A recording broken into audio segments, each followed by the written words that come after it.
Mbrëma dhe mirë se vini në War Report, do t'jeni me mua Sali Doçën në ekranin e ABC News për gjatë minutave në vijim për të njohur më gjërësisht me zhvillimet kryesore sa i përket konflikteve më të nxehta globale. Zemërimi i Iranit vjen të jetë në lindjen e mesme me dëshmi të qarta të asaj çfarë mund të nënkuptojë një përshkallëzim i konfliktit në të gjithë rajonin. Teherani ka goditur sërish nëpërmjet 2 raketave balistike dhe dronëve të gjithë infrastrukturën kritike në Kuvajt. Në fakt, kjo është shënjestra e kryesore së bashku me aeroportin ndërkombëtar të vendit, ku përpasoj humbi jetën një person e u plagosën 63 të tjerë. 2 raketet të tjera u hodhën drejt Bahreinit, të cilat u rrëzuan nga mbrojtja ajrore e këtij vendi, ndërkohë që Kuvajti reagoi me shpejtësi duke dëbuar 2 diplomatë iranian nga vendi dhe duke thënë se ato janë non grata dhe kanë vetëm 24 orë kohë për të lënë vendin. E gjitha nisi pasi Shtetet e Bashkuara pretenduan se kishin kryer sulme për vetëmbrojtje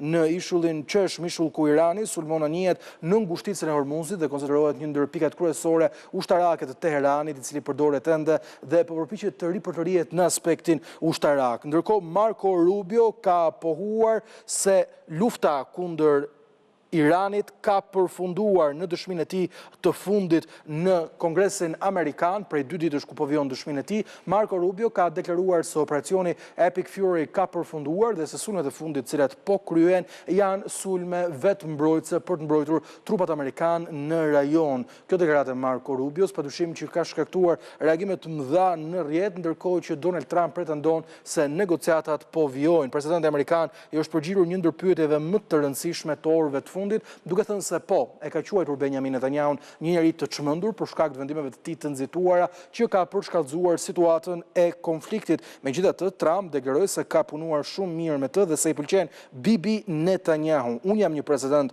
në kohë lufte dhe ai është një kryeministër në kohë lufte. Mirë, theksova vetëm pak më parë se si Marco Rubio thotë se lufta kundër Iranit ka përfunduar, por kjo nuk është ajo çfarë mendon Izraeli, pasi kryeministri i Izraelit Benjamin Netanyahu në një intervistë për CBS News ka deklaruar se trupat e vendit të tij janë të gatshme për të rikthyer luftës nëse Shtetet e Bashkuara të Amerikës do të thonë diçka të tillë. Kur u pyet për telefonatën e cila u raportuan në mediat ndërkombëtare me tensione të larta mes tij dhe Trump, Bibi Netanyahu tha se mes tij dhe presidentit amerikan ka shpeshherë mosmarrëveshje taktike, por kjo është e gjitha duke shtuar se bashkëpunimi mes 2 liderëve vjen të mbetet i shkëlqyer. Ndërkohë shkojmë në tjera informacione, flasim për Europën lindore, ku duket se Ukraina ka turpruar Vladimir Putin duke sulmuar Shën Petersburgun me terminalet e naftës, cilat u goditën nga ana e dronëve ukrainase. Sulmi vjen përpara mbajtjes ose më saktë në nisjen e samitit më të rëndësishëm, është samiti ose më saktë Forumi Ekonomik i Shën Petersburgut, i njohur ndryshe si Davosi rus, ku do të mblidhen lider dhe delegacione nga 130 shtete, duke përfshirë këtu edhe një delegacion të vogël nga ana e Shteteve të Bashkuara të Amerikës. Hera e parë që Washingtoni merr pjesë në Forumin Ekonomik të Shën Petersburgut, që synon të thith investime të huaja brenda Rusisë. Si pasojë e sulmit, ka pasur shpërthime të mëdha në terminalet e naftës. Moska zyrtare ka deklaruar se kanë rrëzuar 59 dronë në Shën Petersburg dhe ka pasur një sulm me më shumë se 350 dronë në të gjithë Rusinë për gjatë orëve të fundit. Ndërkohë në një vizitë të paparalajmëruar më parë, Mark Rutte, sekretari i përgjithshëm i NATO-s, vizitoi ditën e sotme Kievin, ku patri një thirrje të qartë për të rinjt e Rusisë. Mos u përfshini në luftën kundër Ukrainës, në luftën ku dëshiron t'ju çojë Vladimir Putin, sepse me shumë gjaz do të vdisni. Pajisjet dhe artilleria që keni është e vjetruar, e kjo nuk ja vlen baraqiran, tha Rutte teksa fliste në një konferencë për shtyp me presidentin Ukrainas Volodymyr Zelenski. Ndërkohë Rusia po përdor taktika kamuflazhi njësoj si në luftën e dytë botërore. Ajo çfarë shihni në këto momente janë disa prej kamionçinave të saj të mëdha për transportimin armatimeve të ndryshme në frontin e betejës, të cilat janë veshur me dizajnin apo logon e një zebre. Gjithçka që synon të bëjë Moska është që të ngatrojë dronët me inteligjencë artificiale të përdorur nga Ukraina për të bombarduar frontin e betejës. Fotot që shihni në këto momente janë bërë kudo virale në rrjetet sociale për shkak të këtij kamuflazhi dhe kësaj taktike që ka zgjedhur të përdorojë Moska. Në veçanti, dronët Hornet prodhuar në Shtetet e Bashkuara, të cilat kushtojnë rreth $4.600 dhe kanë njësi të integruara të avancuara të inteligjencës artificiale, janë përballur me këtë kaos si pasojë edhe e kamuflimit të këtyre mjeteve të rëndësishme ushtarake të Moskës. Mirë, ishte ky një përditësim i të gjitha zhvillimeve kryesore sa i përket fronteve më të nxehta të betejës. Ndalemi në pjesën e parë të programit për të diskutuar një përshkallëzim të rrezikshëm me Marco Rubion, i cili thotë se lufta ka përfunduar, për të folur më pas në pjesën e dytë të programit për turpërimin që u bë Vladimir Putin në nisje të një ngjarje të rëndësishme. Të gjitha këto me njëherë vetëm pas sigles.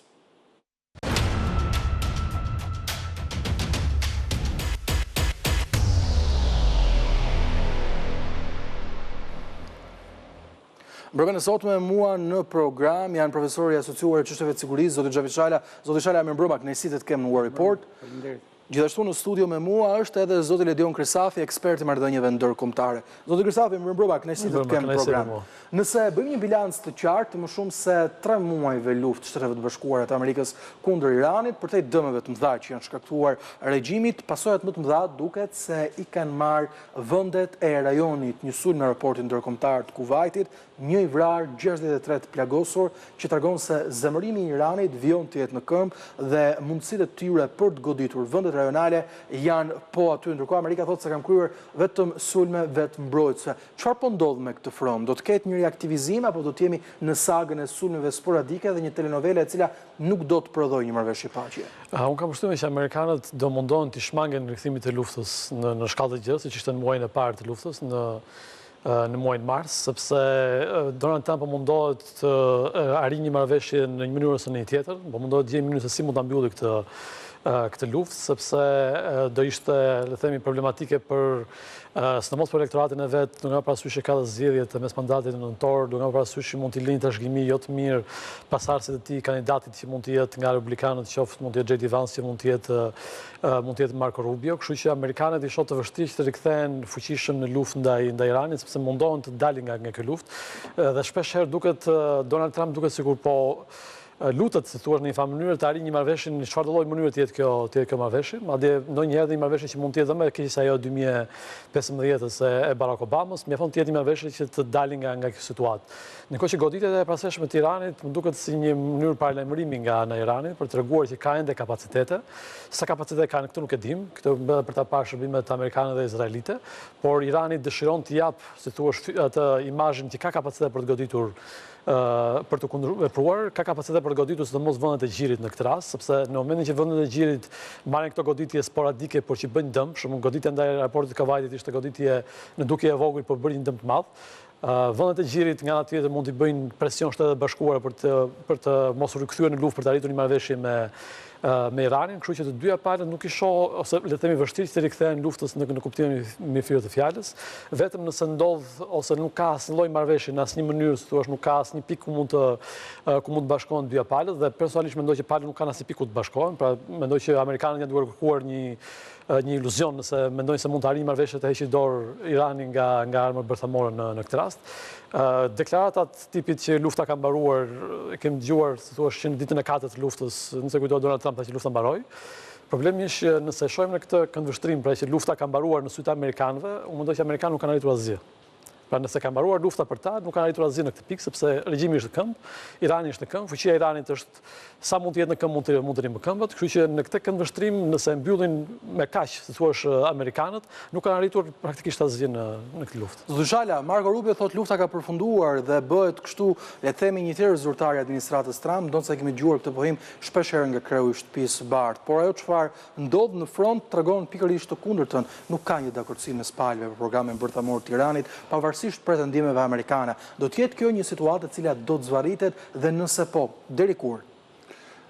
Deklarimet që lufta ka mbaruar, unë mendoj se janë për konsum të brendshëm, janë pikërisht për të gjetur zgjidhje në përplasjet me ligjvendësit amerikanë, që kërkojnë ato zbatimin atyre rafateve për deklarimin e luftës, për mbylljen e fazës që është pa miratim e tjera. Kështu që unë mendoj që ajo është për konsum të brendshëm. Për konsum të jashtëm, lufta të gjithë dinë që nuk ka mbaruar. Lufta është një paradoks tash se edhe është në kuadër të armëpushimit që është shpallur që në muajin prill dhe duket ka një luftë brenda armëpushimit.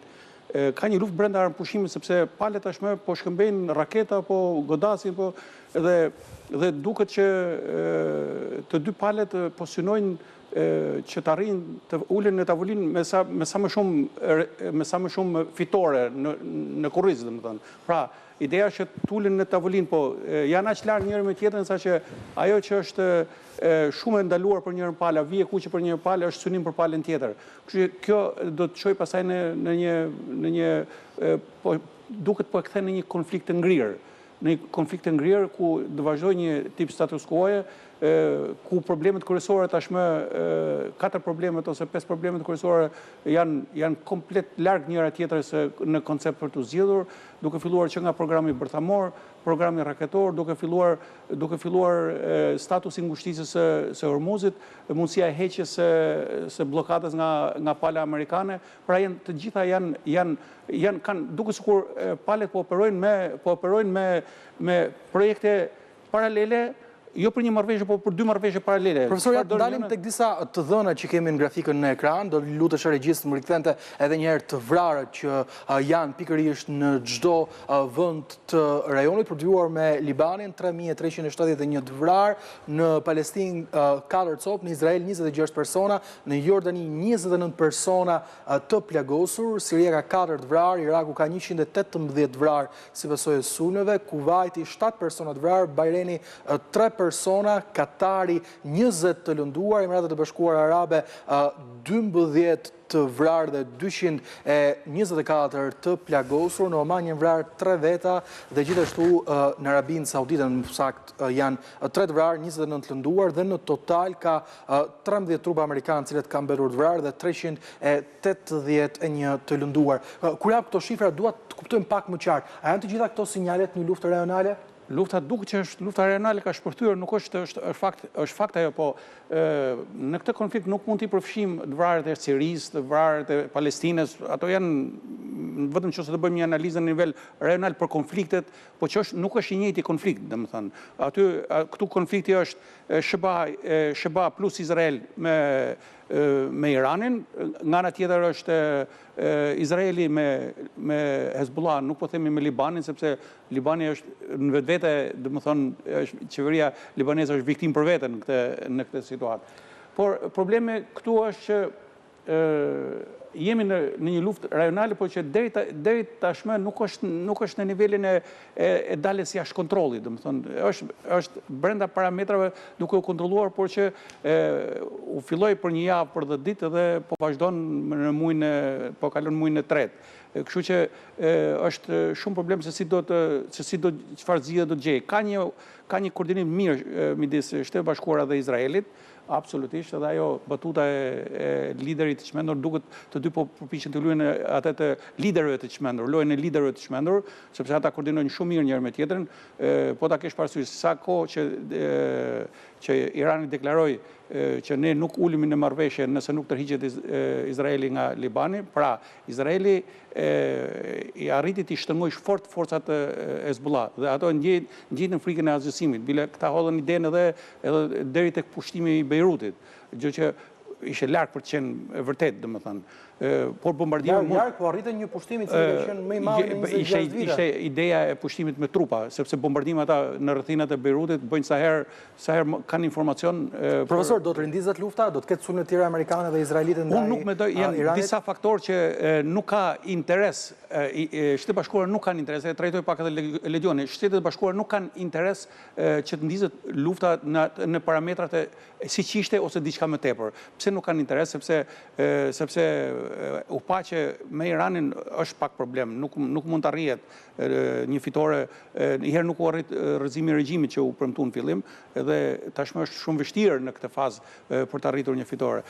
Plus asaj janë edhe arsyet politike së brendshme amerikane, domethënë janë zgjedhje që pritet të vinë etj. Nga ana tjetër ka një rritje të presionit të madh ndërkombëtar për ngushticën e Hormuzit, gjë që ishte një faktor që doli që nuk ishte llogaritur fare. nuk ishte në fillimin e luftës nuk diskutonte kush mundësinë, vetëm teorikisht diskutoi mundësia e bllokimit të kanalit të Hormuzit, po nuk dinte askush për këto pasojat katastrofike që po jepte. Nga ana tjetër edhe Irani nuk është i interesuar të rikthehet një luftë me ato përmasa që ishte. Pse nuk është i interesuar? Nuk është i interesuar sepse ai shpëtoi një kolapsi të regjimit dhe nuk do të rikthehet më asaj situate, sepse përndryshe pastaj do të fillojë dekapitimi i këtyre liderëve që kanë ngelur. Por nga ana tjetër Irani e ka shfrytzuar goxha mirë këtë situatë për tu forcuar, kanë zhbllokuar pothuajse pjesën më të madhe të vendstrehimeve të raketave. 51 nga 69 ishte analiza dhe pra janë do thëna që bëjnë fjalë që ka një kapacitet goxha të madh, pra edhe për ta vazhduar luftën, nëse do t'i duhet ta vazhdojë. Kështu që palët janë më mirë kështu, bën një luftë të pjesshme brenda armpushimit. Humbi Amerika? Amerika nuk humbi, por nuk fitoi. Nuk ka fituar, deri tash nuk ka fituar. Irani në këndvështrimin tim del më i fuqishëm nëse ndërpritet këtu konflikti, pra arrit një marrëveshje paqe thjesht me zotimin që Irani nuk do heqë dorë nga prodhimi i armës bërtamore, mund gjendet edhe një diçka tjetër për kthimin e materialit bërtamor. Nëse do arrit një marrëveshje vetëm me këtë, nuk është zgjidhja, nuk u arrit. Do të bie që gjithë kjo luftë, me gjithë këtë kosto, me gjithë këto probleme që hapin për Amerikën, për rajonin, për tjerë, nuk mund ta qush fitore. Gjithsesi, leadershipi apo strategët amerikanë e kanë kuptuar tashmë që kjo duhet gjetur një mënyrë për dalë nga kjo situatë. Si qartë. Pra mund t'i fitosh betejën, por luftën është vështirë. Luftën është vërtet vështirë, edhe për kartat që Irani mban. Do të arrijë Irani një marrëveshje me Shtetet e Bashkuara të Amerikës? Personalisht është shumë vështirë të arrijë një marrëveshje, sepse ata janë me idenë që mund ta fitojnë luftën. Për aq kohë kanë mbijetuar, regjimi ka mbijetuar, është një lloj fitore për regjimin. Dhe që të arrihet një marrëveshje me Iranin, më them një marrëveshje e mirë, sa marrëveshje e keqe mund të arrihet. Në këtë rast, po të arrihet një marrëveshje e mirë ku Irani të heqë dorë minimumi nga uraniumi, të heqë dorë nga programi bërthamor, duhet që Irani të mundet më shumë se sa është mundur deri tani, thuaç, gjë që nuk ka ndodhur për momentin. Ky Iran që është për momentin duke menduar që luftën mund ta fitojë dhe që ka arritur të mbijetojë, vështirë që të japi në tavolinë diçka që nuk e ka humbur në fushën e betejës në këtë rast. Prandaj e shoh që të vështirë që Irani të arrijë një marrëveshje ose të ketë marrëveshje në përgjithësi në këtë pikë. Tash pak më parë profesor Shalin se a janë Shtetet e Bashkuara fituese, ndërkohë po drejtoj një tjetër pyetje, a janë vendet e rajonit humsit më të mëdhenj të kësaj lufte? Dhe veçanërisht vendet e Gjirit? Unë mendoj që në thelb Irani e ka humbur luftën. Pse? Sepse Irani duke goditur vendet e Gjirit bëri një gabim strategjik. Sepse këto vendet e Gjirit, nëse deri para luftës ishin mik armik me Iranin, tani janë armik. Nuk janë miq. Pra, këto vendet e Gjirit kanë kaluar tërësisht në krahun amerikan dhe në krahun e Izraelit. Sot ka një zhvillim shumë të rëndësishëm në lidhje me mesme, ku Emiratet e Bashkuara, një vend arab, ka marrëveshje strategjike me Izraelin, gjë që ishte pa mendueshme deri para ca vitesh. Pasojë e kësaj gjëje është fakti që Irani goditi Emiratet e Bashkuara. Pra, në këtë rast ai bëri një gabim, Irani bëri një gabim strategjik duke goditur vendet e Gjirit. Mendoi teorikisht që mund të godiste, po askush nuk e mendon në praktikë do godiste Katarin apo Emiratet e Bashkuara, sepse nuk mund të godiste vendet arabe që supozohet të jenë vende le të paktën neutrale në të ardhmen. Kështu që nëse shohim gjithë konfigurimin e rajonit, unë mendoj që sot Irani e ka rajonin më shumë kundra vetes se çka kishte para fillimit të luftës. Qartë, do të shkojmë një shkputje shumë të shkurtër publicitare për tu rikthyer në pjesën e dytë të programit e për të parë atë çfarë ndodhi në Rusi në prag të nisjes së një samiti të rëndësishëm për Vladimir Putin. Të gjitha këto më njëherë vetëm pas shkputjes.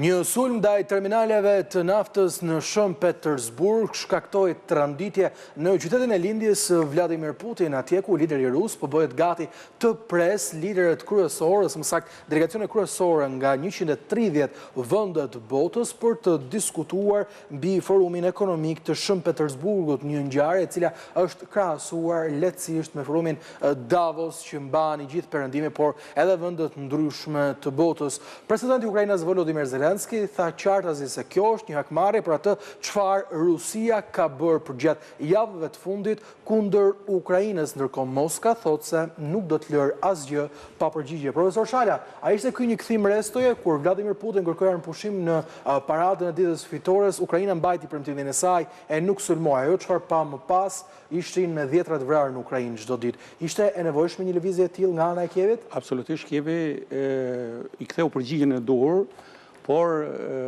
ky operacion pat një rëndësi të jashtëzakonshme jo vetëm si operacion ushtarak, po në nivelet politike, në nivelet diplomatike, sepse atje janë duke shkuar delegatët, jo përmenet forumin, duke shkuar delegatët dhe atje flaka dhe tymi ka mbuluar Sankt Petersburgun. Pastaj u godit kryeqyteti i perandorisë. Ai ka qenë kryeqyteti i perandorisë ruse, është vendrindja e Putinit, është aty ku Putini filloi karrierën politike. Është një fitore shumë dimensionale e Ukrainës në këtë. Por kjo nuk do të thotë se Ukraina fitoi luftën me Rusinë. Rusia ka akoma vazhdon të ketë shumë kapacitete materiale, kapacitete njerëzore, vazhdon të ketë. Por tregoj që që edhe Ukraina nuk e ka humbur luftën, përkundrazi ka përcaktuar qartë objektivat e saj politike, ushtarake, përkundrazi nuk pranon të tërhiqet në asnjë mënyrë, ka stopuar në front përparimin qoftë edhe me metra të ushtrisë ruse dhe ka bërë që tashmë të dy palët janë përballë njëri tjetrit në front, por në front nuk ka luftë, po ka luftë në thellësi. Është një luftë e çuditshme paksa. Lufta kudo zhvillohet në front dhe goditjet e rralla jepet në thellësi, këta luftën po e bëjnë në thellësi tashmë, si ruset ndaj Ukrainës, ashtu edhe Ukraina ndaj rusëve. Nga ana tjetër, kjo tregon kapacitetet e mëdha goditëse që ka ngritur Ukraina me dronet e saj. Bëhet fjalë për mbi 1000 kilometra, domethënë në këto goditje që janë dhënë, mbi 1000 kilometra dhe janë hedhur një sasi e konsiderueshme dronësh edhe për të hutuar, po themi, mbrojtjen, por ka dhënë goxha rezultat. Po goditet infrastruktura energjetike. Pra, tashmë ata delegatë që do të shkojnë në forumin e Davosit rus, ata do të ndjejnë pasojat, do të ndjejnë që Rusia është në luftë dhe Rusia nuk mund ta fshehë këtë që ka qetësi në thellësi. Rusia përfundimisht e humbi thellësinë strategjike. Pra atë thellësi strategjike që populli ishte i qetë, institucionet ishin të paprekshme, industria zhvilloi normalisht dhe lufta zhvilloi vetëm brenda territorit Ukrainës, por në pjesën që këta e kishin pushtuar. Tashmë lufta ka shkuar jo vetëm ka shkuar në Rusi, por po e ndjejnë edhe banorët në qytete të ndryshme ruse, pavarësisht se për momentin vazhdojnë duke filmuar dhe duke hedhur në Facebook, por që po e ndjejnë që lufta e Ukrainës nuk është e lehtë, bile po bëhet e pamundur për të fituar, kështu që Putini her pas herë hedh atë fjalën që jemi në prag të përfundimit, në këto kushte kur Ukraina sulmon dhe shkakton dëme të tilla dhe Rusia përgjigjet përgjigjet me sistem armatimi të cilët e ka të pamundur të mbrohet Ukraina siç është Oreshniku, apo megjithëse edhe për Oreshnikun kanë filluar të hidhen shumë dyshime, domethënë nëse është vërtet e pakapshme si raket, apo nuk ka mundësi është e pakapshme vetëm për Ukrainën, ndërsa për vendet e NATO-s dhe për armatimin që ka NATO nuk është e pakapshme. Pra ndodhemi në një situatë ku për të ulur për bisedime për paqe është domosdoshmëri si për Rusinë në këndvështrimin tim, ashtu edhe për Ukrainën. Ka një vizitë të Schröderit, të ish kancelarit Schröder në Rusi, ju bë pak kompozitet, por nuk Europa nuk ka pranuar që ai të jetë. Nuk do ta njoh atë. Gjithsesi do duket se për çfarë arsye a shkoi thjesht për të marrë pagën e radhës që e merr ke bordi i këtyre kompanive të mëdha të naftës, apo për të bërë ndonjë shërbim tjetër tashmë që mund të shërbejë edhe perëndimin. Qartë. Krisavi, vetëm një ditë më parë, një raport interesant i Institutit për Studimet e Luftës thoshte se gjeneralet kryesorë po e gënjejnë Vladimir Putin via të çfarë po ndodh në front, ndërkohë Ministria e tij Financave i ka thënë se ekonomia jonë nuk e përballon dot luftën në kontekstin afatmesëm dhe afatgjatë, prandaj ajo çfarë po ndodh në Ukrainë duhet marrë fund sa më parë. Teksa shohim të gjitha këto përshkallëzime, do të ketë një hap ku çështja do të bëhet edhe më dramatike, gjakderdhja do të shtohet dhe Ukraina, e cila sado ka pasur një evolucion teknologjik, nuk do të mundet të përballojë raketat balistike të cilat Putin po përdor tashmë dhe Kievi nga ana tjetër ka mungesë patriotëve, apo do të jetë një luftë e cila do të vijojë të zhvillohet nëpërmjet sulmeve ajrore, ndërkohë që fronti do të mbetet i ngrirë.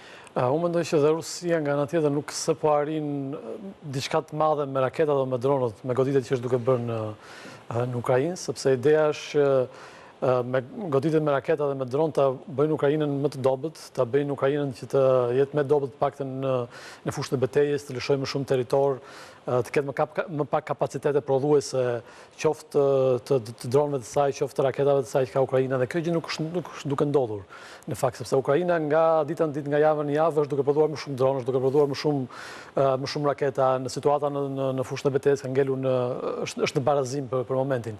Pra do të thotë që dhe strategjia ruse e raketave dhe dronëve rusë nuk është duke funksionuar në atë mënyrë që duhet funksiononte, sepse nëse shkojmë me këtë logjik duke hedhur sa më shumë raketa balistike dhe krujës drejt Ukrainës, supozohet kishte diçka ose një lloj reagimi në terren. Ky reagim në terren nuk është duke ardhur në këtë pikë. Unë kam përshtypjen që Vladimir Putin ka filluar ta kuptojë dal nga dal edhe për çështje ekonomike. Ka shumë kohë në fakt që njerëzit thuash më të aftë që ka Rusia në plan ekonomike dhe financiare, po i thonë që kjo luftë mund të ketë përpasojë shumë të mëdha për Rusinë, dhe duhet të thënë një gjë që nëse ka bërë një gjë të mirë Vladimir Putin në 25 vjet e fundit, situata financiare dhe ekonomike është drejtuar gjithmonë nga njerëzit më ekspertë që ka pasur Rusia.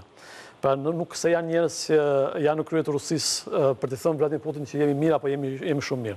Pra janë njerëz shumë të aftë, më të aftë që ka Rusia, që janë shumë të gatshëm të thonë Vladimir Putin që nëse situata ekonomike financiare është e keqe, ja thon drejt për drejt. Pra kjo është një gjë që nuk i shpëton në këtë rast Vladimir Putin. Dhe shenjat janë prej shumë kohësh tashmë që Rusia është në vështirësi shumë të mëdha në pamje ekonomike dhe strategjia e tyre e raketave dhe dronëve nuk po jep efekt, pra sepse supozohet nëse ti do jepet efekt, supozohet që Rusia të ishte afër kontrollit plot, le të themi, të Donbasit për momentin, minimumin. Fakti që nuk kanë lëvizur as 5 metra gjatë këtyre 5 muajve të fundit, pra janë aty ku ishin në dhjetor, do të thotë që kjo strategji e raketave balistike, e raketave oreshniku, çfarë lloji që është duke hedhur në Ukrainë nuk po funksionon.